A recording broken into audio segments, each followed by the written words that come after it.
नमस्ते सभी को नमस्ते। ओम का उच्चारण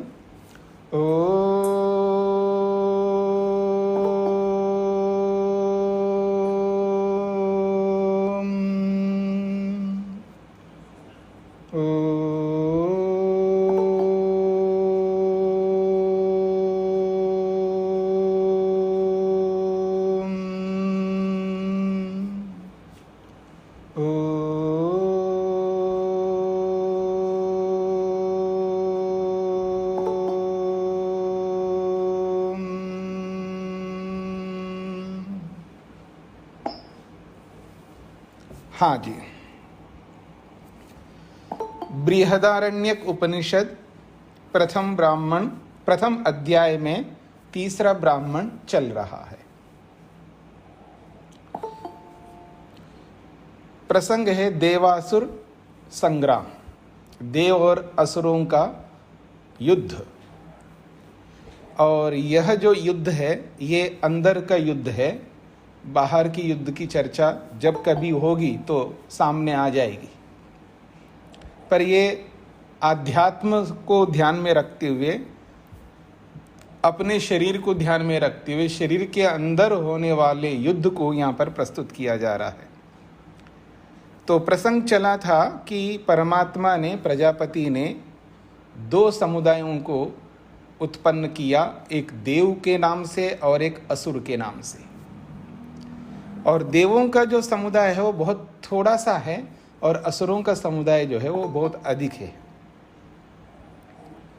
और जब जिस समुदाय को हम अधिक मात्रा में देखते हैं उन्हीं का वर्चस्व होता है। आप संसार में बाहर भी देख सकते हैं, जो समुदाय अधिक होता है उसी का वर्चस्व होता है। तो उनके वर्चस्व को देख करके देवताओं ने विचार किया है कि हमें यज्ञ करना चाहिए और उद्गीत का सहारा लेना है। उद्गीत के सहारे से यज्ञ यदि करेंगे हम इन असुरों को दबा सकते हैं। ये बात उन्होंने विचार की। अब ये विचार करके आगे क्या कहना चाह रहे हैं, वो यज्ञ कर रहे हैं। तो तेह वाचम ऊचुः त्वं न उद्गाय इति तथा इति तेभ्यः वाग् उद्गायत। यह वाची भोगः तम देवेभ्यः अगायत यत् कल्याणं वदति तद आत्मने। ते विदुः अनेन वै न उद्गात्रा अत्यश्यन्ति इति तम अभिद्रुत्य पाप्मना अविन्ध्यन्। सः यः सः पाप्मा यद् एव इदम् अप्रतिरूपं वदति सः एव सः पाप्मा। बड़ी अच्छी बात कही जा रही है। कहते हैं तेह वाचम ऊचु। ते वो जो विद्वान है, यानी जो देव है, शरीर के अंदर जो देवत्व है, जो देवता लोग हैं, इंद्रियां जो है, इंद्रियों के अंदर जो देवत्व है, यह देवत्व की भावना है। भावना का मतलब है विचार। पीछे भी भावना को लेकर के हमने विचार किया था, चर्चा की थी कि ये आखिर ये भावना क्या है। देखो जी, मेरी ऐसी भावना है, मैं ऐसा चाहता हूँ, या मेरी ये ऐसी तमन्ना है, मेरी ऐसी इच्छा है, ये जो भी हम लोग अपनी भावना को बोलते रहते हैं, तो भावना का अर्थ है विचार।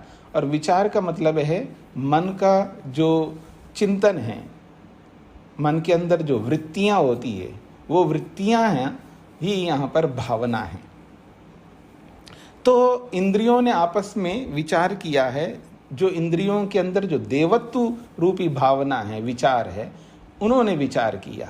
ऐसा कहिएगा, मन ने विचार किया, मन के माध्यम से इंद्रियों ने विचार किया, या मन और इंद्रियां जो है आत्मा के कारण से ये विचार कर रहे हैं, ऐसा आप समझ सकते हैं। जैसे गाड़ी बहुत अच्छी चल रही है, मोटरसाइकिल बहुत अच्छा चल रही है, या साइकिल बढ़िया चल रही है, जो भी हम लोग बोलते हैं वो आरोपित करके बोलते हैं, यानी वहाँ पर चलाने वाले को आरोपित करते हैं उस यंत्र पर, जो उस गाड़ी को, चाहे वो टू व्हीलर हो, थ्री व्हीलर हो, फोर व्हीलर हो, या आजकल तो बड़े बड़े ट्रक होते हैं, उसके अंदर कितने कितने पहिए लगे रहते हैं। तो इस दृष्टिकोण से कोई भी एक व्हीकल है तो अब उसको चलाने वाला जो होता है उसको उस गाड़ी पर आरोपित करते हैं और गाड़ी ठीक चल रही है या खराब चल रही है, जो भी बोलते हैं। तो ठीक इसी प्रकार जब भी अध्यात्म के विषय में मन के बारे में बोला जाता है, इंद्रियों के बारे में बोला जाता है, तो वहाँ पर आत्मा को आरोपित करके हमें देखना है। तब किसी भी प्रकार की कोई समस्या या कोई बाधा या यूँ कहिएगा कोई संशय मन में नहीं रहेगा। तो तेह ऊचू वाचम, वो देवताओं ने वाणी से कहा।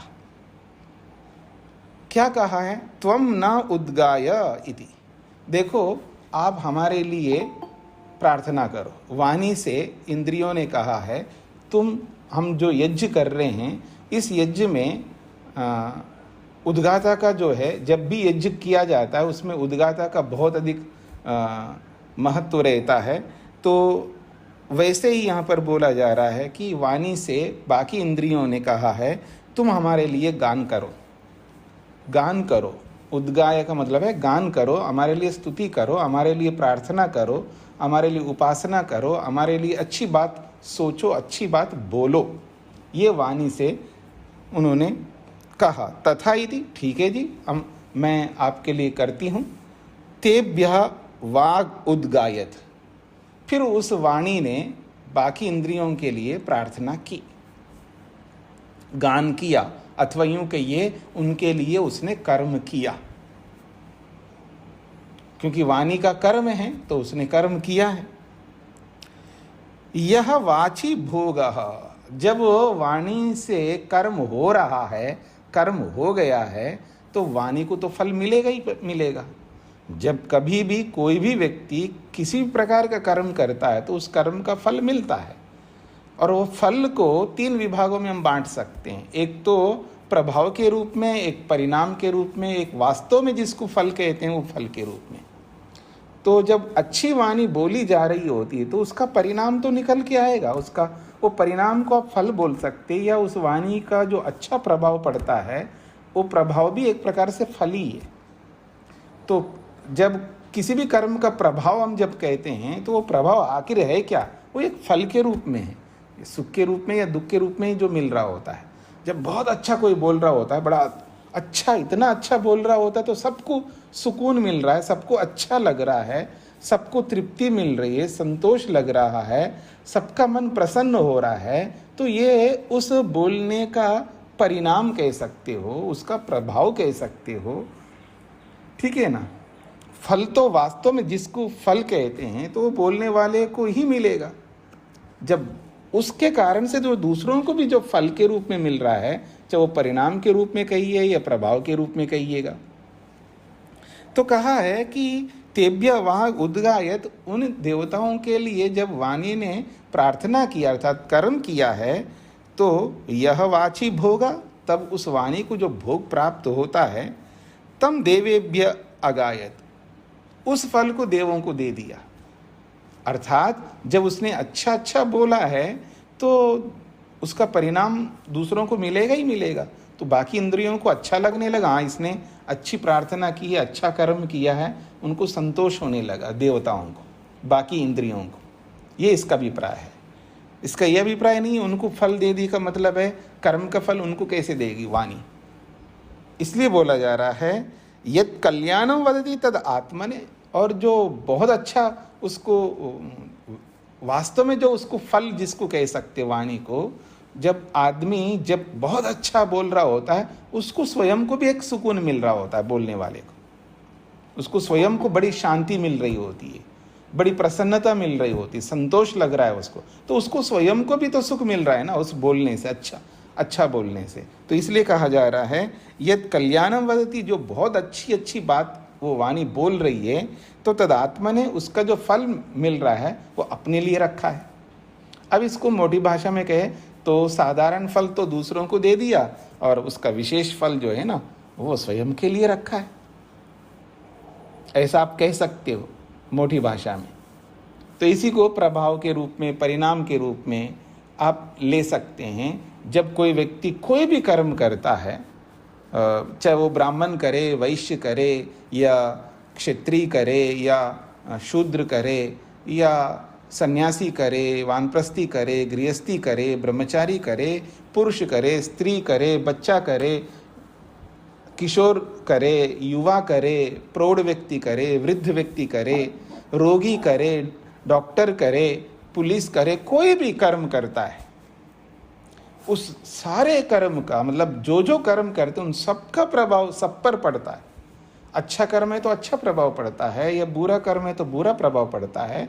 तो उस कर्म का जो प्रभाव या परिणाम के रूप में हम सबको मिल रहा है। जैसे आज कोरोना का काल है, तो जब आप हॉस्पिटल में, आप में से भी कोई किसी न किसी को जाना पड़ा होगा, तो जब हॉस्पिटल जाते हैं तो वहाँ देखेंगे आप डॉक्टर्स, नर्स या जो भी लोग लगे हुए हैं।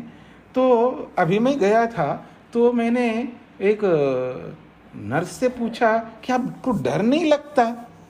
तो वो उसने पहले तो एकदम वो ऐसा मेरी बात को सुनकर के थोड़ा शांत हो गई, एक प्रकार से मतलब कुछ बोल नहीं पाई। लेकिन फिर थोड़ी देर में उसने कहा कि हाँ स्वामी जी, पहले हमको डर लग रहा था, लेकिन अब अभ्यास हो गया, प्रैक्टिस हो गया, अब करते करते अब लगता नहीं है, मतलब इतना अधिक नहीं लगता जैसे प्रारंभ में लगता है। इसका अभिप्राय ऐसा मैंने लिया है।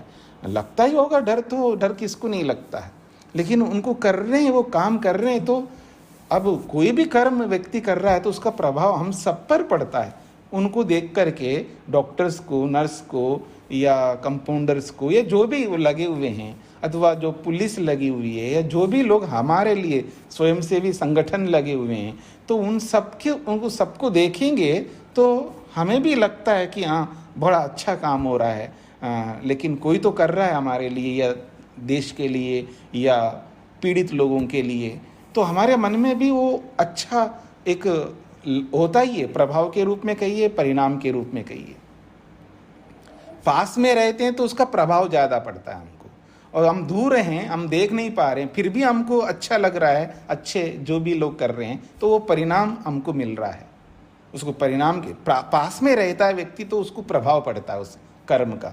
दूसरे के कर्म का प्रभाव तुरंत उसी समय वो पास वाले को पड़ता है, और दूर वालों के लिए परिणाम के रूप में प्राप्त होता है। लेकिन वो जो वास्तव में जिसने स्वयं ने कर्म किया, उसका जो फल जो भी होगा, चाहे वो भगवान देता है या मनुष्य लोग देते हैं, देते तो दोनों ही हैं, मनुष्य भी देते हैं और भगवान तो देगा ही देगा। तो आप में से कोई ये नहीं कह सकता मैंने उसने कर्म किया उसका पूरा फल दे दिया है।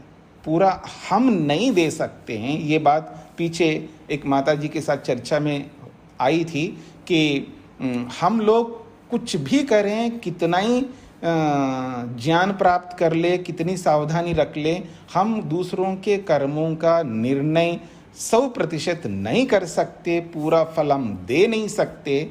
बस जितना अपने को समझ में आता है उतना ही दे पाते हैं। इसलिए कोई ये ना समझे तो हमने तो उसके साथ बहुत अच्छा किया है, पूरा किया है। वो पूरा कोई नहीं कर सकता है, ना सामर्थ्य हमारे में है। इसलिए परमात्मा इसलिए बैठा है हम सबके कर्मों का फल देने के लिए। तो इस दृष्टिकोण से जब वाणी ने जो कर्म किया तो उसका जो प्रभाव बाकी इंद्रियों को पड़ा है, तो उसके लिए बोला जा रहा है यह वाची भोगः। जो वाणी को जो भोग फल जो मिल रहा है, वो तम उस फल को देवेभ्य अगायत, उन्होंने देवों को दे दिया, अर्थात परिणाम के रूप में, प्रभाव के रूप में दे दिया। और यद कल्याणम वदति, और वास्तव में जो कल्याण, जो अच्छी बात उसने जो कही है वाणी ने, तद आत्मा ने, उसका जो फल है वो अपने लिए रखा। अब इसको मोटी भाषा में कह दिया जाए कि किसी को कुछ मिल गया तो थोड़ा बहुत जो है निकाल करके दूसरों को बांट देता है, पर अच्छा तो अपने लिए रखेगा ना। और ऐसा करना कोई बुरी बात भी नहीं है। आप लौकिक दृष्टि से, संसार की दृष्टि से अगर देखें, अगर कोई गृहस्थी व्यक्ति कोई भी कर्म करता है तो सबसे ज़्यादा अपने लिए रखता ही है वो व्यक्ति, थोड़ा बहुत ही तो दुनिया को बांटता है। तो हर गृहस्थी ऐसा ही करता, नहीं तो गृहस्थ नहीं चल पाएगा उसका। और ऐसा ही अगर सन्यासी करने लगा उसके लिए तो बहुत बड़ा पाप हो जाएगा। वो तो उसका जीवन ही सबके लिए होता है, वो अपने लिए नहीं कर सकता है। मतलब जिसका काम ही है, जिसका कर्तव्य है कि सबके लिए हो, वो स्वयं के लिए नहीं कर सकता। और जिसका कर्तव्य परिवार के लिए होता है, वो सबके लिए नहीं कर सकता, तो वो पाप करेगा। ऐसा करेगा तो कई बार कोई कोई गृहस्थी क्या करता है, वो अतिवादी बन करके वो घर को देखता नहीं है, बच्चों को देखता नहीं है, पत्नी को देखता नहीं है, घर के लिए उतना नहीं करता और लगा रहता है परोपकार में। इतना ही शौक है परोपकार करने का तो सन्यास लेते, सन्यासी बनते, गृहस्थी में क्यों गए? अगर गृहस्थी हो तो गृहस्थी के कर्तव्यों को पूरा करो। इसका ये अभिप्राय नहीं है कि आप परोपकार मत करो, उसकी एक सीमा होती है परोपकार की, गृहस्थी व्यक्ति की। पर सन्यासी की कोई सीमा नहीं होती है, वो सीमा नहीं बांध सकते जी मैं इतना ही कर सकता। आपके लिए सीमा बना सकता है, लेकिन सबके लिए वो सीमा नहीं बना सकता। यानी मैं किसी के लिए नहीं करूंगा, आपके लिए करूंगा, ऐसा नहीं कर सकता, उसको सबके लिए करना होगा। तो कहने का अभिप्राय है, तो वाणी ने मुख्य फल को तो अपने लिए रखा है और जो गौण फल है वो दूसरे देवों को दिया, ऐसा अभिप्राय इसका समझना चाहिए। तो फिर कहा है ते विदुहु अनेन वै नः उद्गात्रा अत्यश्यन्ति इति। ते का मतलब है उस असुरों ने देखा, ते उस असुरों ने विदु जाना, समझा, तो ये तो इनका प्रभाव बढ़ रहा है देवों का। असुरत्व है, वो असुरत्व भी उन्हीं इंद्रियों में ही है भाई। इंद्रियां ही असुर है और इंद्रियां ही देव है, क्योंकि ये जो विचार है हमारे जीव अंदर ही चल रहा है ना, अंदर ही देव है और अंदर ही असुर है। ये बाहर की चर्चा तो हो नहीं रही है। हाँ, बात को समझने का प्रयत्न करना, ये तो शरीर के अंदर ही हो रहा है सारा का सारा। तो ते विदु, वो जो शरीर के अंदर जो असुरत्व है, असुरपन है, उनके अंदर एक बात आई है, ते विदु, उन्होंने जान लिया, अनेन वै न उद्गात्रा, इस उद्गात्रा के द्वारा, अर्थात इस उद्गाता के द्वारा। उद्गात्रा जो है ये तृतीय विभक्ति में, इसलिए उद्गात्रा ऐसा आ रहा है। उद्गाता का मूल शब्द है तो उद्गात्री, उद्गात्री का उद्गाता बनता है और तृतीय में उद्गात्रा। तो इस उद्गाता के द्वारा, अर्थात ये जो परमात्मा को उन्होंने सहारा बना लिया, उद्गीत को सहारा बना लिया और उसने बढ़िया बढ़िया गान किया, यानी बढ़िया अच्छी प्रकार से प्रार्थना, उपासना या जो भी कर्म करना था वाणी को, वो अच्छी तरह किया है। तो इस उद्गाता को साधन बना करके ये तो अत्यश्यंती, ये तो हमें हरा देंगे। अत्यश्यंती का मतलब है हराना, ये तो हमको हरा देंगे, ऐसा असुरों ने विचार किया। अर्थात इंद्रियों के अंदर ही जो असुरपन है, अब देखिएगा ये असुरपन कैसे उभर के आता है। ये जो वाणी है ना, वाणी जब हम बोलते रहते हैं, हाँ, जब बोलता है आदमी, जब पत्नी के सामने पति बोलता है या पति के सामने पत्नी बोलती है, सास के सामने बहू या बहू के सामने सास, गुरु शिष्य के सामने या शिष्य गुरु के सामने, जब अच्छा ही बोलेंगे ना, लेकिन जब दिमाग में पता नहीं क्या आ जाता है, फिर वो एक ऐसी वाणी निकल के आती है वाणी में। फिर ऐसा एक तीर निकालता आदमी, एकदम डायरेक्ट जो है ना, वो दिल को बस बींध देता है, ऐसा लगता है। मतलब तो वो जो असुरपन है वो वाणी के अंदर विराजमान है, वो असुरपन जाग जाता है, चाहे वो वाणी में जागे, बाकी इंद्रियों में जागे। तो सभी इंद्रियों में असुरपन जाग गए। तो फिर असुरों ने विचार किया, ते विदु, उन असुरों ने ये विचार किया है कि इस उद्गाता के द्वारा हमें ये दबा देंगे, ये हम हरा देंगे। इति, ऐसा मान करके तम अभिद्रुत्य पापमना अविंध्यन, तम उस वाणी के पास अभिद्रुत्य दौड़ गई, मतलब दौड़ करके गई, सब आक्रमण किया असुरों ने, आक्रमण करके पापमना अविंध्यन, उस वाणी को पाप से बींध दिया उन असुरों ने। यानी उस वाणी के अंदर तो देवत्व था, वाणी तो बहुत बड़ा उद्गान कर रही थी, यानी अच्छी प्रार्थना कर रही थी वाणी, अच्छी बोल रही थी, वेद मंत्र बोल रही है, ईश्वर की प्रार्थना कर रही है, अच्छी अच्छी बातें कह रही थी वाणी, तो उसके अंदर तो देवत्व था। अब उस देवत्व के अंदर जो अच्छे कर्मों की जो वृत्तियां निकल रही थी, अच्छे कर्म जो बाहर निकल रहे थे, तो उसको पाप से बींध दिया इन असुरों ने। तो यही कहना चाह रहे हैं कि तम उस वाणी को अभिद्रुत्या दौड़ करके असुरों ने पापमना अबिंध्यन, उसको पाप से बींध दिया। सह यह सह पापमा, वह ये जो पाप है, जो वाणी के साथ जुड़ गया है पाप, यदेव इदम अप्रतिरूपम वदति, जब कभी भी ये वाणी गलत बोलती है, अप्रतिरूपम का मतलब है विरुद्ध बोलना, गलत बोलना, अशुद्ध बोलना, अपवित्र बोलना, स एव स पापमा, वही पाप है। जब कोई भी व्यक्ति, आप देखिएगा दूर व्यक्ति के लिए या अननोन पर्सन जिसको हम जानते हैं ना, उसके लिए हम क्या बोलते हैं, ठीक है बोलते होंगे थोड़ा बहुत, लेकिन जो अपने निकट वाले को जब हम बोलते हैं, हम जब गालियां निकालते हैं या जो भी कुछ, या तो पड़ोसी को निकालते हैं, पड़ोसी चाहे विदेशी हो, पड़ोसी घर का पड़ोसी हो, पड़ोसी जो है हमारे कोई अपने आप को सिख मानता है तो उसके पड़ोसी बाकी लोग हैं, कोई अपने आप को ईसाई मानता है तो बाकी लोग उसके पड़ोसी हैं, कोई अपने आप को हिंदू मानता है तो बाकी लोग दूसरे हैं, ठीक है ना, अपने आप को कोई आर्य मानता है तो बाकी लोग उसके लिए पड़ोसी हैं। तो ऐसे आप सबके साथ लगा सकते हैं। जब जो किसी के लिए जब कुछ बोलता है व्यक्ति, जो गलत वाणी निकालता है, तो यही पाप तो है, यही तो पाप है। तो कह रहे हैं यदेव इदम अप्रतिरूपम वद, जब कभी ये वाणी अप्रतिरूपम, जब विरुद्ध बोलती है, सएव स पापमा, उसी को तो पाप कहते हैं। बस पाप कर डाला उसने वाणी से। क्या बोल देता है जी, मतलब आप देखिए एक माँ को बेटा या बेटी, एक माँ को क्या बोल देते हैं, या एक पति एक पत्नी के लिए क्या बोल देता है, या एक पत्नी भी एक पति के लिए क्या बोल देती है। मतलब एक सास है, एक बहू है, एक देवर है, एक देवरानी, एक जेठ है, एक जेठानी, एक गुरु है, एक शिष्य है, क्या बोलते हैं जी। हमने भी बहुत बोला है अपने गुरुओं को, ठीक है ना समझपन जब घर कर जाती है, जब शुरू में विद्या पढ़ने लगता है विद्यार्थी, उसके अंदर एक तूफान सा आ जाती है, यानी मतलब उसके अंदर एक ऐसा सवार हो जाता है, मतलब आप समझ लेना अहंकार जिसको आप कह सकते हैं, अहंकार से इतना पीड़ित हो जाता है व्यक्ति, उस अहंकारपन से अपने गुरुजनों को ही वो वाणी बोल देता है, मतलब वो नहीं बोलना चाहिए वो बोल देता है।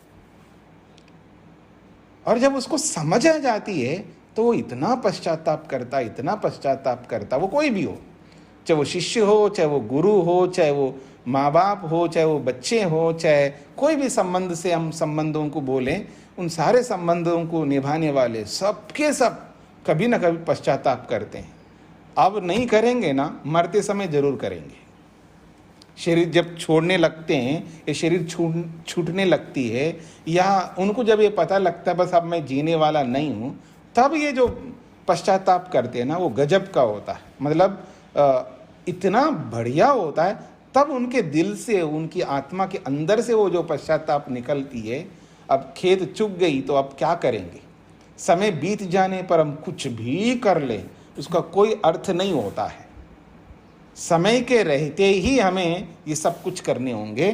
तब ये बात कही जा रही है कि हम जब अच्छा बोल रहे हैं, हमारे अंदर देवत्व है, तब ये असुर आकर के उसके साथ पाप जोड़ देते हैं। तो ये असुरपन जो है ना, अहंकार के रूप में, क्रोध के रूप में, ईर्ष्या के रूप में, लोभ के रूप में, किसी न किसी रूप में ये सब हमारे अंदर आकर के यही वाणी को अशुद्ध कर देते हैं।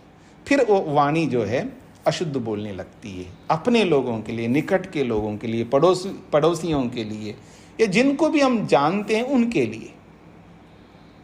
अनजान व्यक्ति के लिए क्या हम, अच्छा आप में से किसी ने कभी कोई गाली दिया है जो उत्तरी ध्रुव और दक्षिणी ध्रुव में जो लोग रहते हैं? क्यों जी, कभी दिया आपने? आपको पता ही नहीं है कौन रहते, कैसे लोग रहते हैं।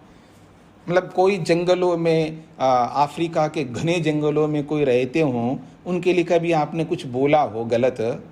हाँ, पाकिस्तान के लिए बोल सकते हो आप, या और किसी आस पड़ोस के जो भी लोग होते हैं उनके लिए कुछ बोल सकते हैं, जिनको आप जानते हैं ना, जिनके साथ आपका नाता है, संबंध है, उन्हीं के लिए तो आप बोलोगे।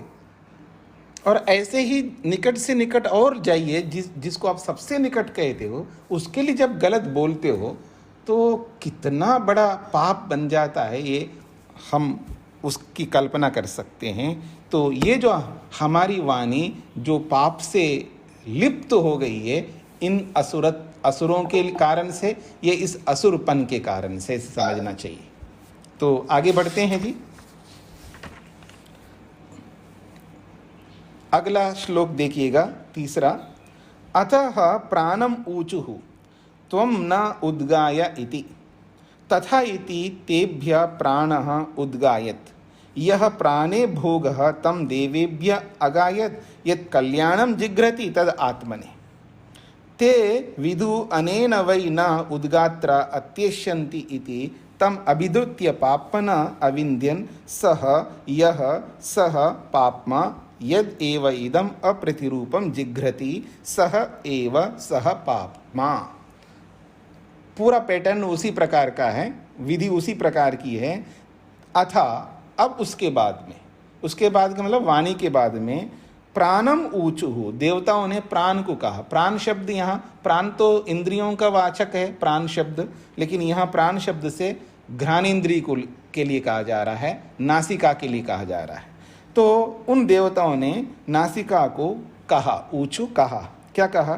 त्वम न उद्गाय इति, एक काम करो, आप हमारे लिए उद्गान करो, हमारे लिए सूंघो, हमारे लिए बढ़िया अच्छे अच्छे जो भी गंध है उनको प्राप्त करो, जो जिससे सुकून मिले, जिससे शांति मिले, जिससे तृप्ति मिले, जिससे संतोष मिले। हाँ, ठीक है जी, ऐसा उद्गान करो, ऐसा गान करो, ऐसा प्राण को यानी घ्राणेन्द्रिय को बाकी देवताओं ने कहा। तथा इति, ठीक है, उसने स्वीकार कर लिया जी, मैं उद्गान करूंगी या करूंगा। तेभ्य प्राणः उद्गायत, उनके लिए इस घ्राणेन्द्रिय ने बहुत अच्छे अच्छे सुगंध लिए। यह प्राणे भोगः, जब अच्छा सुगंध जब प्राप्त होता है तो स्वाभाविक है बाकी इंद्रियों को भी उसका लाभ मिलेगा। तो जो प्राण में भोग आया है, फल आया है, तम देवेभ्य अगायत, उसने दूसरों को बांट दिया परिणाम के रूप में, प्रभाव के रूप में। यद कल्याणम जिघ्रति, और जो जो बढ़िया सूंगा उसने, जिसको उसको लगा ये बढ़िया है, तद आत्मा ने वो अपने लिए रख लिया उसने। अब अच्छे अच्छे फल को अपने लिए रख लिया, बाकी साधारण फलों को जो है दूसरों को दे दिया। ते विदुः, तो जब ऐसा घ्राणेन्द्रिय ने करने का किया है अथवा वो करने लगी, बढ़िया बढ़िया सुगंध ला करके सब देवताओं को तृप्त करने लगी और स्वयं तृप्त हो रही है, तो बाकी असुरों को तो चुभेगा। जैसे बाहर जो है ना, पड़ोसी बहुत बढ़ रहा है, उसकी गाड़ी साधारण गाड़ी से बड़ी गाड़ी आ गई, उसका मकान टूट करके बढ़िया। अब दिल्ली में देखते हैं, मेरे घर के बगल में दूसरे ने 4 फ्लोर डाल दिया है, 5वें फ्लोर में जाकर के, 5वें उसमें जाकर के छत पर जाकर के खड़ा होता है और एकदम ऐसा बना दिया है, बाहर का ढांचा भी ऐसा लगता है कि बड़ा सुहावना है। तो अभी मैंने तो घर तोड़ा नहीं, बनाया नहीं, मेरे को तो चुभेगा ही ना। मेरी बात समझ रहे हैं? तो ऐसे ही जब कोई भी व्यक्ति जब बढ़ रहा होता है ना, उसको देख करके आदमी को कुछ ना कुछ लगता है, कुछ ना कुछ उसके बारे में सोच आ जाती है, कोई भी विचार आ जाता है उस संदर्भ में। मैं ये नहीं कह रहा हूँ हर कोई आदमी बुरा ही सोचता है, लेकिन कुछ ना कुछ तो आ ही जाता है मन के अंदर, स्पर्धा के रूप में आ जाए या किसी न किसी रूप में आगे बढ़, वो बढ़ रहा है तो हम भी बढ़ ले, उसने तोड़ दिया है तो हम भी तोड़ करके हम भी बना ले, कुछ तो आएगा मन के अंदर। ये अब नहीं करेंगे, कुछ बाद में करेंगे, कुछ ना कुछ तो आएगा। जब कोई भी व्यक्ति, मेरी ओर देखिएगा, जब हम दूसरे को देखते हैं, चाहे वो कोई भी हो, निकट से निकट का आदमी हो या दूर से दूर का आदमी हो, जिस किसी को भी जब हम देखते हैं, दर्शन करते हैं उसको किसी भी इंद्रिय से, किसी भी रूप में, उसके बारे में कोई ना कोई स्टेटमेंट हमारे मन के अंदर निकल के आ जाता है, ये स्वाभाविक है। तो ऐसे ही जब घ्राणेन्द्रिय ने जब अच्छा अच्छा सूंघना शुरू कर दिया है और सब इंद्रियों को उसका सुकून, उसका सुख मिल रहा है और वो खुद भी सुख ले रही है वो घ्राणेन्द्रिय, तो ते विदु, उन्होंने जान लिया। क्या जाना है जी? अनेन वै न उद्गात्र अत्यश्यन्ति, ये तो खराब कर दिया, ये तो सब देवताओं को खुश करने लग गई है, तो फिर तो हमारा वर्चस्व नहीं रहेगा, ये असुरों ने सोचा, और ये हमको दबा देंगे ये ज्ञानेंद्रिय, या हम सबको हरा देंगी। फिर ऐसा ही उनके मन में आते ही फिर कुछ ना कुछ उनके अंदर आता है, मतलब मैं बढ़ नहीं पा रहा हूँ। आप देखिएगा ना, पड़ोसी या पड़ोस के जितने भी लोग सब बढ़ते जा रहे हैं और मैं बढ़ नहीं पा रहा हूँ। मैं कोशिश बहुत करता हूँ लेकिन बढ़ नहीं पा रहा हूँ, चाहे वो गाड़ी से, चाहे मकान से, चाहे धन से, चाहे कपड़ों से, या जिस किसी से भी, मैं उतना नहीं बढ़ पा रहा हूँ, लेकिन चारों ओर बढ़ रहे हैं सब लोग। तो आदमी के अंदर फिर वो असुरत्व जागता है। अब देखेंगे ना, मतलब कोशिश करता है फिर भी नहीं कर सकता, नहीं कर पा रहा है, हर आदमी में सामर्थ्य नहीं होता है, तो फिर उसके अंदर एक असुरत्व जाग के आ जाता है।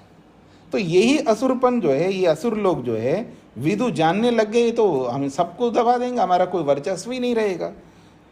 और इस उद्गाता के द्वारा जो ये ज्ञानेंद्रिय जो गा रही है, अर्थात जो अच्छी अच्छी सुगंधें ला रही है, तो अत्यश्यंत, ये तो हमको दबा देंगी, ऐसा मान करके तम अभिद्रुत्या, तुरंत दौड़ गई। बाकी इंद्रियां जो है, असुर जो है, वो दौड़ करके पापमना अविंद्यन, उस ज्ञानेंद्रिय को भी पाप से बींध दिया। सह यह स पापमा, वह ये जो भी पाप है, मतलब दुर्गंध के रूप में जो पाप है, यदेव इदम अप्रतिरूपम जिग्रति, जब कभी भी ये गलत गंध को सूंघ लेती है, स एव स पापमा, वो ये पाप हो गया, वो ये पाप है हमारे जीवन में। जब हम दुर्गंध को सूंघ लेते हैं या दुर्गंध को सूंघने की इच्छा रखते हैं, अब दुर्गंध का मतलब समझ लीजिएगा, दुर्गंध तो दुर्गंध आप किसको मानते हैं? जैसे कई बार आप जाते हैं कहीं भी, तो कहीं बहुत गलत गंध आती है, तो नाक बंद करके या कपड़ा रख करके या कर्चिप रख करके या कुछ ना, आजकल तो खैर मास्क रख करके जा रहे हैं लोग बाहर। तो पहले ये जो आप देखेंगे ना, जैनी लोग पट्टा बांध करके चलते थे ना, ऐसे वाइट कलर का होता था उनका, और उनको देख करके हम लोगों को लगता था ये क्या बांध के रखे हैं, और कोई पूरा नाक को भी ऐसा पूरा बंद करके जाते थे। तो अब तो हर कोई आदमी जैनी बन गया एक प्रकार से क्यों जी, मतलब मास्क को ध्यान में रख करके मैं बोल रहा हूँ। तो कहने का अभिप्राय है, तो हम नाक को बंद करके या जो भी करके वहाँ से निकलने का प्रयास करते हैं, वो जो दुर्गंध है वो लेना नहीं चाहते, जो भी आए दुर्गंध। तो ये तो सब ऐसा करते ही है, लेकिन कुछ ऐसे भी गंध है ना जिसको शरीर के लिए हानिकारक है, उसको लग रहा है मेरे लिए बहुत अच्छा है। जैसे मान लीजिए शराब पी रहा है, उसकी भी एक गंध होती है। जो अफीम पी रहा है या जो भी ड्रग्स, जो भी जिस प्रकार के भी ड्रग्स लेते हैं, जो भी है, तो वो उसमें तो नाक का बहुत बड़ा उसमें रहता है। कोई कोई तो नाक से ही पता नहीं खींचता रहता है, जो भी है। अब डायरेक्ट तो हमने कभी देखा नहीं है किसी को, लेकिन जो ये सीरियलों में, पिक्चरों में दिखाते, उसमें तो बहुत देखा है। तो वो जो भी होता है वो नाक से बहुत ज़्यादा कुछ लेते रहते हैं। तो ये जो भी गलत है वो लेना खुद चाह रहा है ना व्यक्ति, जिसको मतलब शरीर के लिए हानिकारक है, दूसरों के लिए भी हानिकारक है, पर्यावरण के लिए भी हानिकारक है, सबके लिए हानिकारक है। ऐसी भी गंध जो है बहुत है दुनिया भर की, और वो सब पूरी मानव मात्र के, क्या प्राणी मात्र के लिए हानिकारक है। ऐसे भी गंधों को मनुष्य लोग इच्छा से, तमन्ना से, अभिलाषा से और पुरुषार्थ करके उनको लेते रहते हैं। ये समझने का प्रयत्न करिएगा।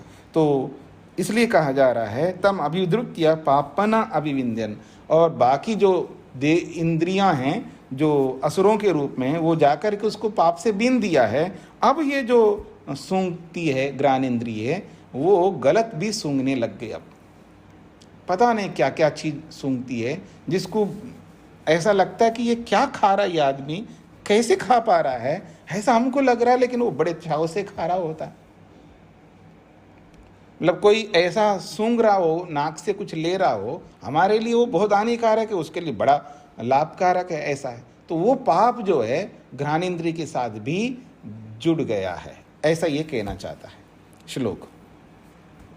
चौथा श्लोक, अथ ह चक्षुः ऊचुः त्वं न उद्गाय इति तथा इति तेभ्य चक्षु उद्गायत यह चक्षुषी भोगः तम देवेभ्य अगायत यत् कल्याणं पश्यति तद आत्मनि ते विदु अनेन वै न उद्गात्रा अत्यश्यन्ति इति तम अभिद्रुत्य पाप्मना अविन्द्यन् सह यह सह पाप्मा यद एव इदम अप्रतिरूपम पश्यति सह एव सह पाप्मा। तो कहा जा रहा है अथा अब क्योंकि सुरक्षा रहने के लिए, सुरक्षा करने के लिए एक से काम नहीं चलता है। जब जब बहुत बड़ी आपत्ति आ पड़ती है जीवन में, या बहुत बड़ा युद्ध आ जाता है, सब एक दूसरे को मार काट करने लग रहे होते हैं, तो आपने एक आदमी को बोल दिया जी आप थोड़ा हमें ध्यान रखिएगा, हमारी सुरक्षा करिएगा।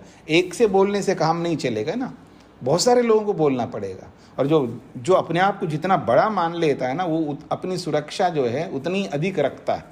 जैसे आजकल बॉडीगार्ड्स को लेकर के चलते हैं ना बड़े बड़े लोग, सेलिब्रिटीज़, तो उनके चारों ओर बॉडीगार्ड्स रहते हैं। या और भी बड़े लोग होते हैं, चाहे वो राज्य को करने के लिए जो भी होते हैं, उनके लिए कितने लोग लगे रहते हैं। एक आदमी से काम नहीं चल रहा होता है, और चारों ओर वहाँ खड़े भी रहते हैं, दूर दूर भी रहते हैं। जब बहुत बड़ा आदमी होता है, जैसे प्रधानमंत्री है, तो उनके लिए कितनी सुरक्षा रहती है। और नीचे से, ऊपर से, आकाश से, इधर से उधर से, सब प्रकार से सुरक्षा करते हैं उनकी, और दूर दूर तक उनकी सुरक्षा बनी रहती है। एक आदमी से काम नहीं चल सकता। तो ठीक इसी प्रकार से अपने शरीर के अंदर भी आपने एक को कह दिया इतने से काम नहीं चलेगा ना। तो इसलिए अब पहले तो वाणी को बोला, फिर ज्ञानेन्द्रिय को बोला, अब चक्षु इंद्रिय को बोला जा रहा है। अथा उसके बाद चक्षु ऊचु, अब वो इंद्रिय, बाकी जो देवों ने चक्षु इंद्रिय को बोला, त्वम न उद्गायति, आप हमारे लिए कुछ उद्गान करिएगा। अब देखिएगा, वाणी तो गान करती है, ये तो समझ में आता है, लेकिन घ्राणेन्द्रिय क्या गान करेगी? और फिर अब चक्षु के लिए कहा, अब चक्षु इंद्रिय क्या गान करेगी? ये जो गान है, मतलब वाणी ही करती है ऐसा नहीं है। जब आंखों से जब हम देखेंगे ना किसी को भी, रूप को ही तो देखते हैं हम आंखों से, और क्या देख पाते हैं? रूप के अतिरिक्त कुछ नहीं देखते हैं। लेकिन जिस भी आकृति को हम देखें, चाहे वो मनुष्य के रूप में देखें या जड़ पदार्थों के रूप में देखें, उसके अंदर जो हमारी दृष्टि है वो उस पर जाती है जिस पर जाना चाहिए। मतलब किसी भी आकृति को जब हम आंखों से देखते हैं तो उसकी सुंदरता को देखते हैं, उस वस्तु की आकृति की सुंदरता को, या जो भी उसके अंदर जो अच्छाई है उसको हम आंखों से जो देख सकते हैं, और उसके अंदर जो परमात्मा का वास है उसको जब हम देखते हैं तब हमको लगता है हाँ मैं ठीक से देख रहा हूँ। भद्रम कर्णेभिः शृणुयाम देवा भद्रम पश्येमाक्षभिर्यजत्रा। तो भद्रम पश्येभि मतलब भद्र ही देखते हैं हम लोग। जब हमारे अंदर देवत्व रहता है अथवा आंखों में देवपन रहता है, तो जब हम किसी को भी देखेंगे तो भद्र ही देखेंगे।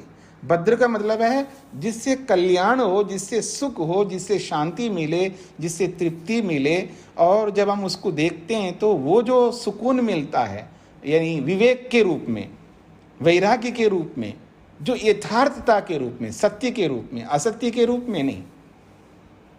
जैसे महर्षि वेदव्यास ने एक बात लिखी है ना, जब एक स्त्री एक पुरुष को देखती है या एक पुरुष एक स्त्री को देखता है, तो वो जो दृष्टि है देखने की अलग अलग होती है ना। कई बार मैंने बोल दिया था आपको, यहाँ पर भी आई थी ये बात कि जब पति देखता है तो अलग दृष्टि से देखता है, भाई देखता है उसी स्त्री को अलग दृष्टि से देखता है, पिता देखता है तो अलग दृष्टि से देखता है, ठीक है ना। देवर देखता है तो अलग दृष्टि से देखता है, जेठ देखता है तो अलग दृष्टि से देखता है। कितना दृष्टियां आ रही सामने, आप देखिएगा। मतलब हर व्यक्ति का हर संबंध से वो दृष्टि बदलती जाती देखने की सामने वाले को, ठीक है। अब ये सारे के सारे संबंध हटा करके सबके अंदर एक दृष्टि ले आए, एक दृष्टि। अब उस एक दृष्टि से किसी को हम जब देखते हैं तो उसमें ईश्वर ही नजर आएगा। हाँ, एकत्वम अनुपश्यता जो वेद मंत्र कहता है ना, तो वो एक ही दृष्टि आएगी, सबकी एक जैसी दृष्टि आएगी। वो जो दृष्टि है वही देवपन है। वो जब हम ऐसा देखेंगे ना सामने वालों को, तो क्या ईर्ष्या होगी जी, क्या द्वेष होगा, क्या अहंकार होगा। हाँ, मतलब ये जो दोष है ना हमारे जीवन में, जो भी जितने भी दोष हैं, काम, क्रोध, लोभ, मोह, ईर्ष्या, अहंकार, ये कुछ नहीं होंगे, क्योंकि दृष्टि बदल जाती है देखने की सामने वाले की। उसके अंदर परमात्मा दिखाई देगा, परमात्मा का वास दिखाई देगा उसके अंदर। उसकी परमात्मा को अगर नहीं भी देखें, कोई आध्यात्मिक नहीं है, परमात्मा को ना भी देखे, लेकिन उसकी अच्छाइयों को ही देखेगा। एक बात बोलो, मैं एक स्त्री और एक दूसरी सुंदर स्त्री को देख रही है, स्वयं इतना सुंदर नहीं है, लेकिन दूसरी सामने वाली स्त्री ज्यादा सुंदर है, फिर उसको देखना, उसको क्या, उसके मन के अंदर क्या बात आती होगी, कुछ ना कुछ आएगी। अगर देवत्व है तो बहुत अच्छी दृष्टि रख करके देखेंगी, या असुरत्व आ जाएगा तो पूछो मत। अब इस बात को वही स्त्री समझ सकती है जो सुंदर नहीं है। ठीक है जी। तो कहने का अभिप्राय है, चाहे वो स्त्री हो चाहे पुरुष हो, एक बहुत हैंडसम आदमी हो और जो हैंडसम नहीं है, फिर उसको देखता है तो उसके अंदर जो भी बातें आएंगी। कहने का अभिप्राय ये है कि जब आंखों में जो दृष्टि है हमारी, उस दृष्टि के अंदर अगर देवत्व है तो परमात्मा ही नजर आएगा सामने। परमात्मा नजर आने का मतलब है अच्छाइयां सामने आएंगी। यथा विद्यापूर्वक वो दृष्टि रहेगी, अविद्यापूर्वक दृष्टि बिल्कुल नहीं रहेगी। और ये जो अविद्या, यही तो हमको सर्वनाश करने लग रही है। तो जब विद्यारूपी दृष्टि सामने आ जाएगी, वही तो देवत्व है। तो उस देवत्व को हमारे अंदर लाना है, हम उसे जगाएं। इन्हीं सब बातों को सामने रख कर के बात कही जा रही है कि देवताओं ने चक्षु को कह दिया तुम हमारे लिए उद्गान करो, तो तथाइति उसने स्वीकार किया। तेभ्यः चक्षु उद्गायत, अब उन देवताओं के लिए चक्षु ने जो है उद्गान किया। अब उसने देखा सम्यक दृष्टि से, बहुत अच्छी दृष्टि रखते हुए, मित्रस्याहं चक्षुषा सर्वाणि भूतानि समीक्षे, वो मित्र की दृष्टि से एक बहुत अच्छी दृष्टि, अच्छी नज़र से देखने लगी वो सबको, प्राणी मात्र को। यह चक्षुषी भोगा, जब ऐसा देखेंगे तो भोग तो मिलेगा, परिणाम तो बहुत अच्छा मिलेगा, प्रभाव भी बहुत अच्छा मिलेगा। तम देवेभ्य अगायत, वो सारा का सारा अच्छा परिणाम, अच्छा प्रभाव जो है देवों को दे दिया। यद कल्याणम पश्यति तदात्मने, और जो वास्तव में जो ठीक प्रकार से उसने एक प्राप्त किया, देखा है, तो वो बढ़िया फल अपने लिए रख लिया उसने, मुख्य फल को अपने लिए रख लिया, बाकी गौण फलों को दूसरों को दे दिया। ते विदु, फिर असुरों को पता लग गया कि इस चक्षु ने जो है गुड़ गोबर एक कर दिया जी, ये तो कमाल कर दिया, इतनी बढ़िया दृष्टि से देखने लगी तो हम कहाँ जिएंगे। क्यों जी, इतना बढ़िया अगर हम हर किसी को हम देखे इतने अच्छे भाव से, फिर हम जिएंगे कैसे। ये जो खुरापाती आती है ना मन के अंदर, आदमी के अंदर, जब किसी को भी देखता है, एक पुरुष स्त्री को देखता है या एक स्त्री पुरुष को देखती है, ये जो खुरापाती जो भी असुरत्व जब जग जाता है ना अपने अंदर, फिर वो आंखों में आ जाता है वो असुरत्व। फिर वो जो दृष्टि जब नज़र बनती है, वो टेढ़ी नज़र जिसको आप बोलते हैं, वो जब वो नज़र आ जाए ना, फिर पूरा हो जाएगा, महाभारत हो जाएगा। समझ रहे ना, महाभारत हो जाएगा। तो वो वाली दृष्टि है। तो ते विदु, असुरों ने समझा है कि ये तो सबको इतनी बढ़िया दृष्टि से देखेंगी आंखें, तो फिर तो हमारा जीवन व्यर्थ हो जाएगा। असुरों ने सोचा है। तो क्या सोचा है, ये तो बढ़िया बढ़िया उद्गान कर रही है ये, तो इसलिए ये अत्यश्यंती, ये तो हम असुरों को दबा देंगी, ये हमको हरा देंगी। इसलिए क्या किया, तम अभिद्रुत्य पापमना अविंद्यन, तो सारे के सारे असुर जो है दौड़ करके जा करके उस नेत्रेंद्रिय को जो है पाप से बीन दिया। यह स पापमा, और जो कोई भी जिसको आंखों का पाप कहते हैं, ये देव इदम अप्रतिरूपम पश्यति, जब कभी नेत्रेंद्रिय गलत देखती है जिस किसी को भी, स एव सह पापमा, उसी को पाप कहते हैं जी, ऐसा यहाँ पर बोला है। तो ये तो नेत्रेंद्रिय की बात हो गई। अतः श्रोत्रम ऊचुः, अब बाकी देवताओं ने श्रोत्रेंद्रिय को बोला है।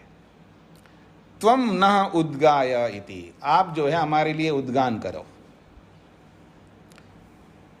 तेभ्य तथा इति, ठीक है जी, हम यानी मैं आप सबके लिए उद्गान करूंगी। तेभ्य श्रोत्रम उद्गायत, श्रोतेंद्री जो है ना उन सबके लिए उद्गान किया। क्या श्रवण करने लगी वो, कमाल है। मतलब आप गाली भी दोगे ना, उस गाली को भी ढंग से श्रवण कर रही हो। ने श्रोत्रेंद्रिय, अरे क्या है, कोई बात नहीं है, पति आखिर बोलता है, क्या फर्क पड़ता है। आखिर पत्नी ने ही तो बोला है ना, क्या फर्क पड़ेगा। आखिर सास ने ही तो बोला है, क्या फर्क पड़ता है। ठीक है, बोलने का अधिकार है उनके पास में, बोलेंगे। अब वो सुन रहा है व्यक्ति या सुन रही है तो उसको कोई फर्क नहीं पड़ रहा है। मतलब श्रवण जो करना है ना, वो श्रवण अपने आप में जो है ना, सुनना, ये सबकी बात की नहीं है। हाँ जी, क्योंकि आदमी बोल रहा है, अरे कब तक सुनूंगी, कब तक सुनूंगा, ऐसे नहीं चलेगा। हाँ, ऐसे सुनने लगेंगे तो फिर बात क्या होगी।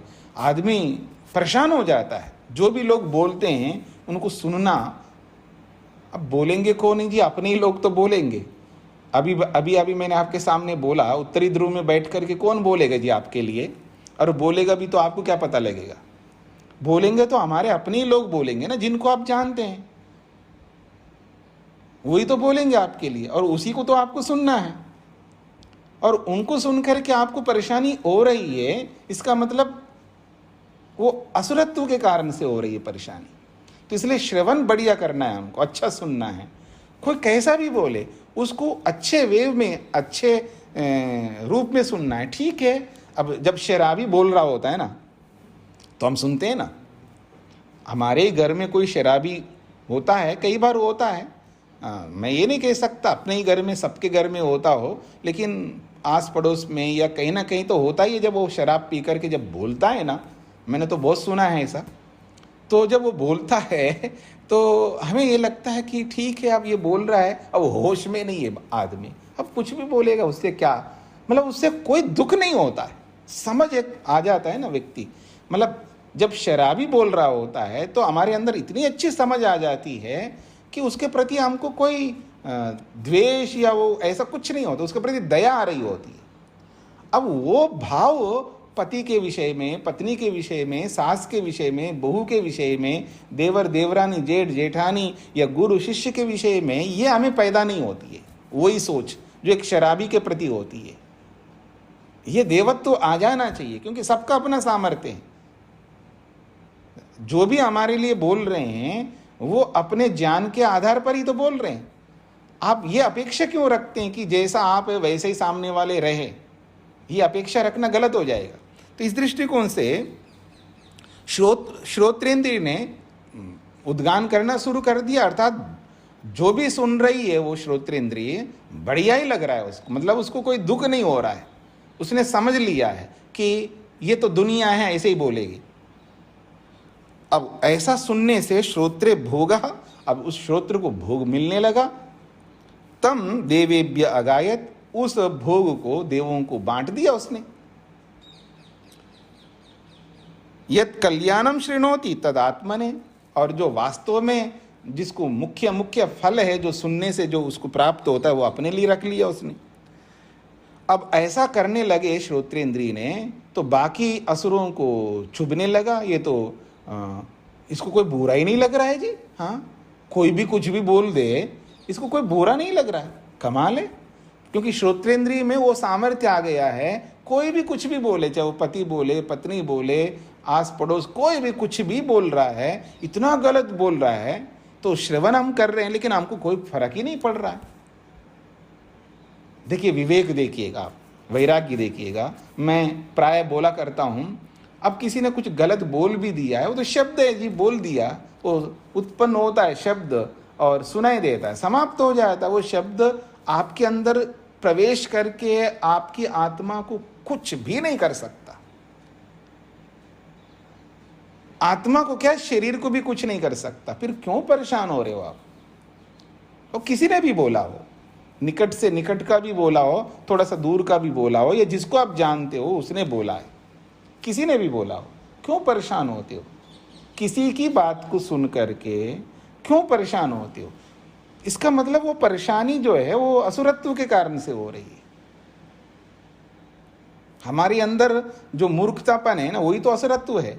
तो इस दृष्टिकोण से जब बढ़िया बढ़िया कोई भी कुछ भी बोल रहा हो तो हमें कोई फर्क ही नहीं पड़ रहा है। जब फर्क नहीं पड़ रहा है कि कोई कुछ भी बोल सकता है, स्वतंत्र है, समझ में आ गया हमको, इसलिए सबको हम सुन रहे हैं, हमें कोई परेशानी नहीं हो रही है, हमें तृप्ति मिल रही है, ठीक है, जैसा भी बोलता है बोलने दो। तब असुरों को परेशानी हो रही अपने अंदर। ते विदु, उसने विचार किया है, अनेन वै न उद्गात्र अत्यश्यंती, इस श्रोत्रेंद्री जो है बड़ा परेशान कर रखा है, ये अगर ऐसा ही करने लगी तो हम सब असुर जो है समाप्त हो जाएंगे, ये तो हमको हरा देंगे। तब क्या किया, तम अभिद्रुत्य पापना अविंद्यन, तो दौड़ करके असुरों ने उस श्रोत्रेंद्री को जो है पाप से जोड़ दिया। सह यह स पापमा, जो कोई भी जिसको पाप कहा जाता है, ये देव इदम अप्रतिरूपम शृणोति, जब गलत सुन लेती है श्रोत्रेंद्रिय, यही तो पाप है। इसने बोला क्यों मेरे को, बोला ही क्यों, ऐसा बस उसके अंदर आ जाता है।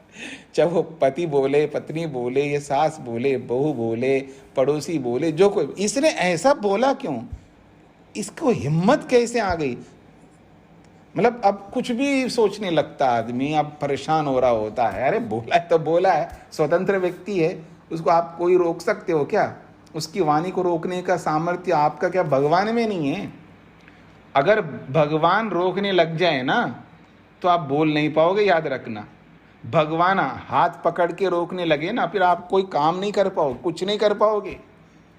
मतलब बंधुआ मजदूर बन करके एक जड़ वस्तु की तरह बैठे रहोगे, कुछ नहीं कर पाओगे, क्योंकि कुछ भी आप करोगे तो परमात्मा रोकेगा उसको। तो इसलिए भगवान नहीं रोक सकता, आप कौन हो सकते हो रोकने वाले? क्यों परेशान हो रहे हम? तो इसलिए जब कोई भी ऐसा बोलता है तो हम कुछ नहीं कर सकते, इसलिए उसको स्वीकार करो। अपनी श्रोत्रेंद्री को जो है ना बिल्कुल देव बना करके रख दो। लेकिन असुरों को भाया नहीं है, तो असुरों ने जाकर के उस श्रोत्रेंद्र को जो है पाप से बींद दिया है, इसलिए गलत सुनने लगा। अच्छा, जब कोई बुराई सुनाता है ना किसी का, हाँ जी देखिए मेरी ओर, और बीच में कोई आ गया और वो बात बंद हो जाती है, उसके अंदर ऐसी खुजली होती है, हाँ जी कहाँ तक चले, दोबारा बताना उसको।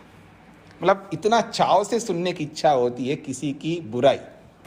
इसका मतलब है हमारे श्रोत्रेंद्रिय के अंदर वो असुरपन आ गया है, अथवा उन असुरों ने उसको पाप से बीन दिया है, इसलिए हमारा जो कान है ना वो गलत को सुनने का चाव रख रहे हैं, ये समझ लीजिएगा। यही इसका अभिप्राय है।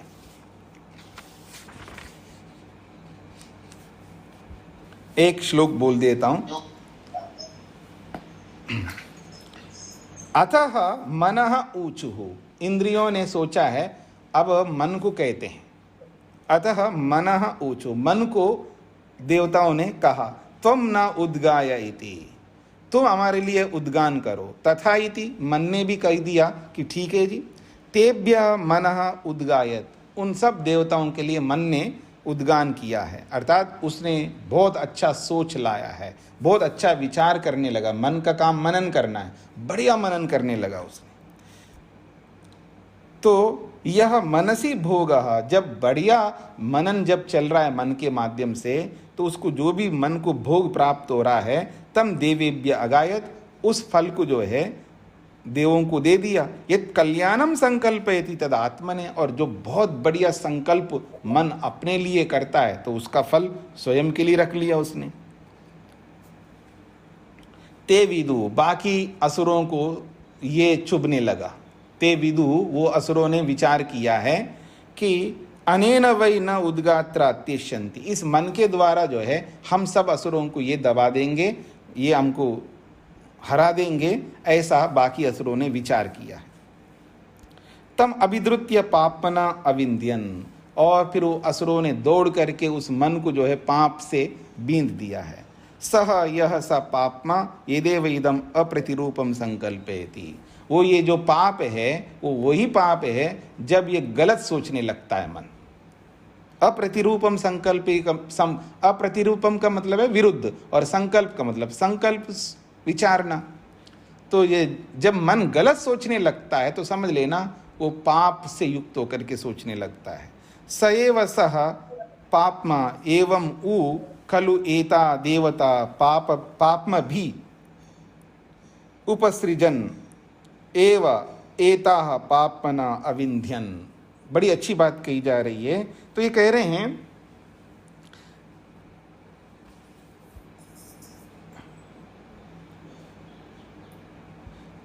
यदेव इदम अप्रतिरूपम संकल्पयति, जो कुछ भी गलत संकल्प मन करने लगता है, सएव स पापमा, उसी को पाप पाप कहते हैं। फिर उसके आगे बोला एवं उ खलु एता देवता पापम भी, इस प्रकार से, एवं का मतलब है इस प्रकार से, खलु निश्चित रूप से, एता देवता ये सारी की सारी देवता अर्थात ये सब के सब देवता, पापम भी पाप से, उपसृजन बिंध गई, पाप से लिप्त हो गई है। यानी सारी जो देवता हैं यानी सब इंद्रियां जो है इसी प्रकार से एक एक करके पाप से लिप्त हो गई। ये तो कुछ ही इंद्रियों की चर्चा की है ना, ये सबको लेकर के नहीं बोला यहाँ पर। आँख को लेकर के, श्रोत्रेंद्रिय को लेकर के, वाणी को लेकर के, मन को लेकर के, घ्राण को लेकर के, ये तो इंद्रियां तो 10 हैं, तो 10 को नहीं बोला है, कुछ को बोल करके समाप्त कर दिया इस प्रसंग को। इसलिए कह रहे हैं एवं उ, इस प्रकार से, उ निश्चित रूप से, खलु निश्चित रूप से, एता देवता ये सारे के सारे जो देव लोग हैं, पाप में भी उपसृजन पाप से लिप्त हो गए। एवं एता पापना अविंध्यन, उसको दोबारा बोला है इसी प्रकार से सारी की सारी इंद्रियां जो है पाप से लिप्त हो गई हैं। इस रूप में लिप्त होती हैं पाप से। मतलब जब अच्छा सोचने लगता है तो बहुत अधिक सोच सोच करके, वो अच्छा सोच करके उसके मन में भूत सवार हो जाता है, क्यों मैं ऐसा सोच रहा हूँ इनके लिए। मतलब वो किसी के लिए भी ऐसा सोचने लगता है कि मैं इनके लिए इतना अच्छा क्यों सोचूं। मतलब उसको लगता है इसके लिए, दूसरे के लिए गलत भी सोचूं। जैसे बोलता है ना, सोचता है ना आदमी, बोलता भी है सोचता भी है, मैं क्यों कर रहा हूं इनके लिए इतना। माँ भी कई बार सोचती है मैं कब तक करूं इनके लिए। ठीक है ना, कर्तव्य पूरा होने के बाद सोचे तो अच्छी बात है, कर्तव्य के रहते हुए जब ऐसा सोचेंगी ना माँ, तो फिर बात समझ में नहीं आएगी ना। माँ हो, पिता हो, जब कोई भी हो, जब तक कर्तव्य बने रहते हैं तब तक तो हमें करते ही रहना होगा, सोचना ही होगा, करना ही होगा जो भी बोला है। लेकिन पूरा होने के बाद सोचेंगे तब तो गलत होगा।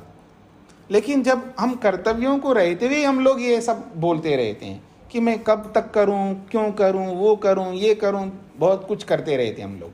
तो ये सारा का सारा भूत जो सवार हो जाता है, असुरपन हमारे अंदर, उस बात को लेकर के यहाँ पर चर्चा की है जी।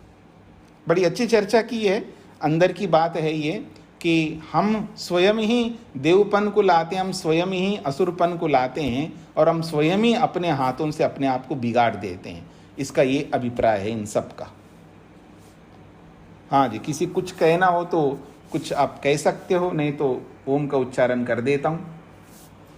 नमस्ते स्वामी जी। जी नमस्ते जी।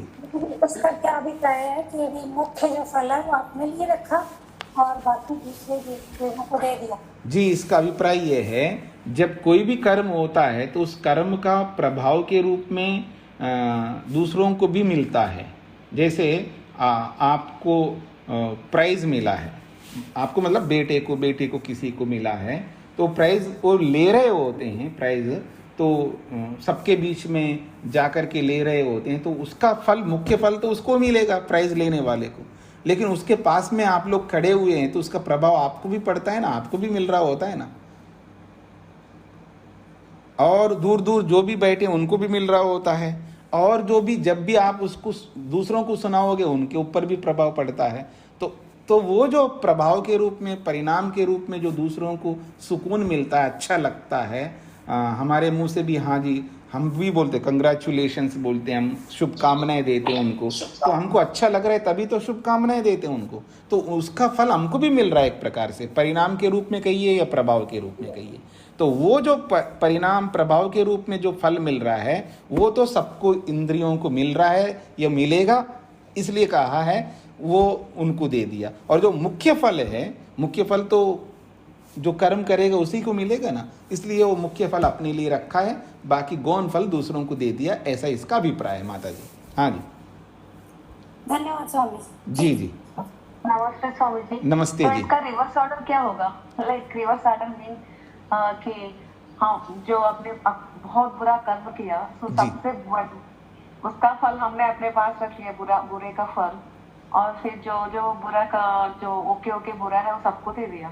उसका रिवर्स ऑर्डर को कैसे सोचें? ऐसा हम सोच नहीं सकते। हमारी ऐसी इच्छा कभी नहीं होती है कि जब मैंने गलत बोल दिया गुस्से से या अहंकार से और मेरे को पता लग गया, अब मैं उसका प्रभाव, उसका परिणाम तो दूसरों को दे दूंगा और मुख्य फल खुद लूंगा। ऐसा हम नहीं सोचते, इतने दूध के धुले हुए हम लोग नहीं हैं। तो इसलिए अच्छेपन के लिए तो सोचते वही है हैं। ना स्वामी जी, लाइक हम लोग ने वाणी से बहुत बुरा बोला, जी तो जी उसका फल भी तो हमें ही मिलेगा ना। हाँ जी, मिलेगा। मतलब थ्योरी के रूप में, सिद्धांत के रूप में तो ये सही बात है, हमें ही मिलेगा, लेकिन हम ऐसा सोच लाते नहीं हैं। हाँ, तो जब जिस ऐसे सोच को लाते नहीं, इसलिए उसके लिए नहीं बताया, ना बताएंगे। लेकिन हाँ, ये कभी भी हम ये नहीं सोच ला पाते हैं कि इसका जो बढ़िया फल जो है गलत का मेरे को मिले, लेकिन इसका जो प्रभाव है, इसका जो परिणाम है दूसरों को परिणाम के रूप में, प्रभाव के रूप में कम मिले, कोई बात नहीं, लेकिन इसका जो भी फल है मेरे को मिले, ये नहीं सोचता है। मनुस्मृतिकार मनु महाराज कहते हैं ना, धर्मम नेच्छन्ति, धर्म तो नहीं चाहते हैं लेकिन धर्म का फल सब चाहते हैं, और प्रयत्न पूर्वक जो है अधर्म करते हैं, लेकिन अधर्म का फल कोई नहीं चाहता है। एक ऐसा श्लोक है, मैं आपको देख करके बता सकूंगा, बड़ा अच्छा श्लोक है।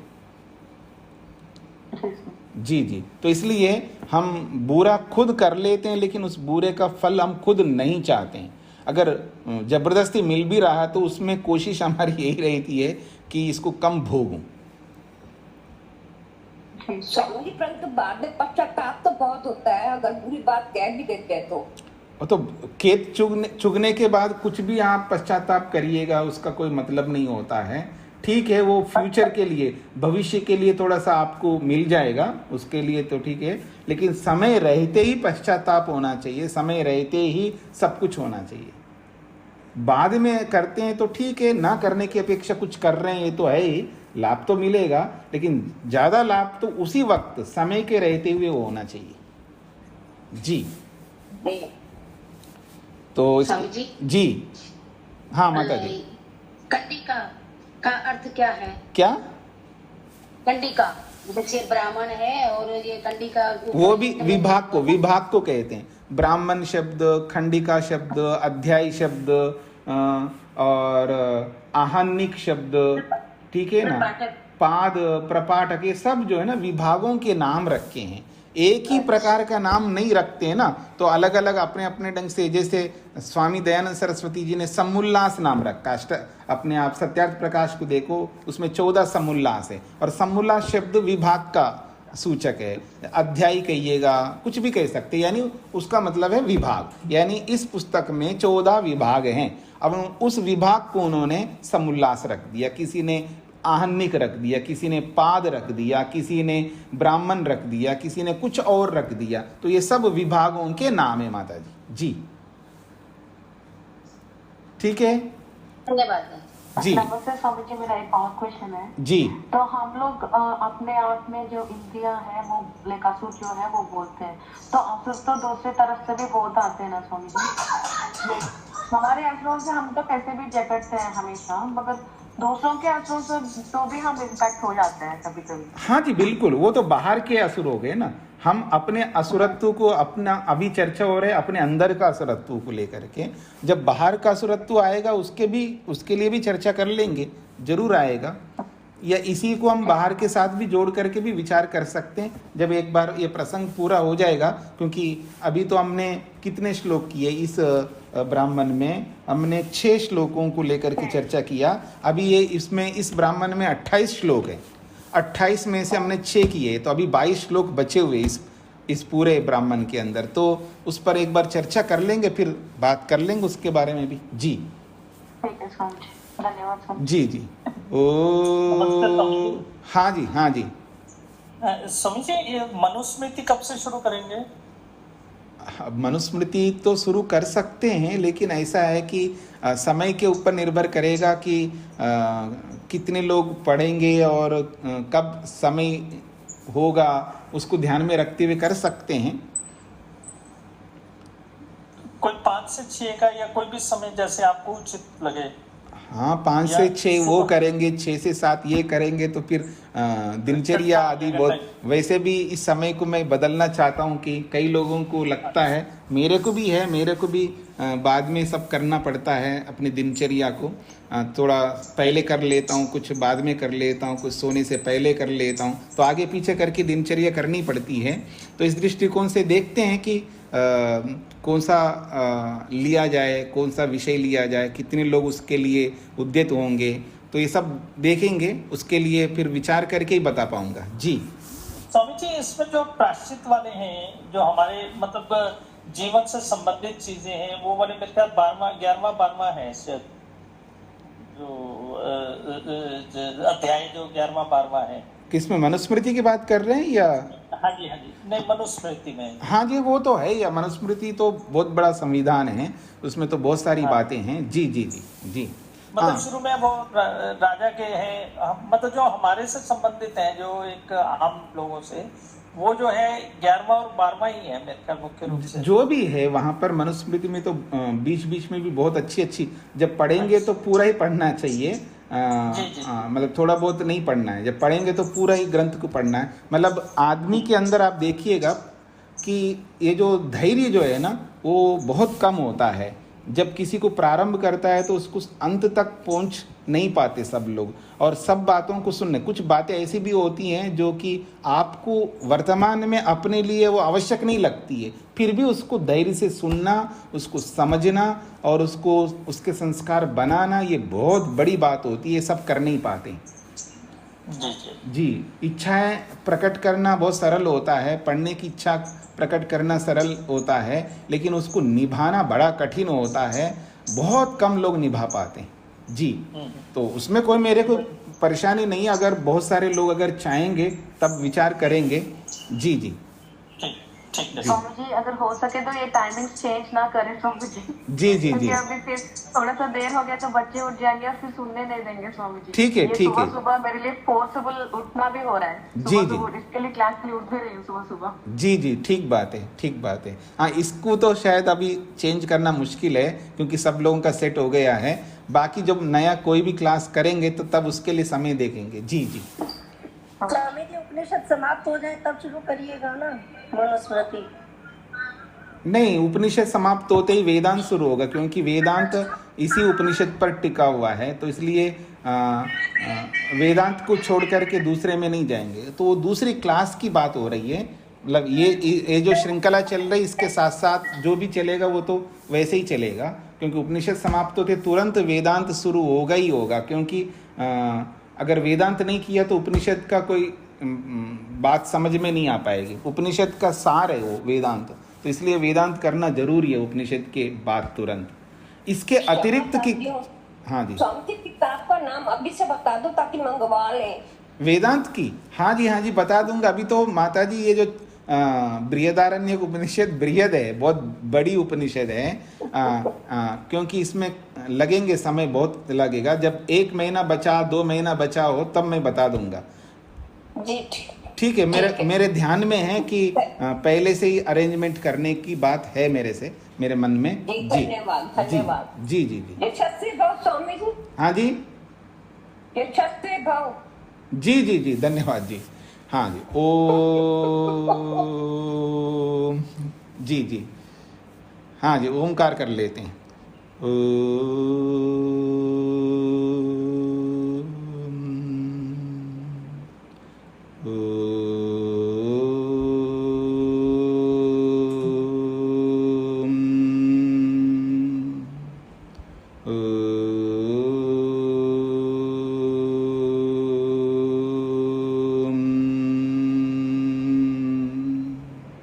सभी को नमस्ते।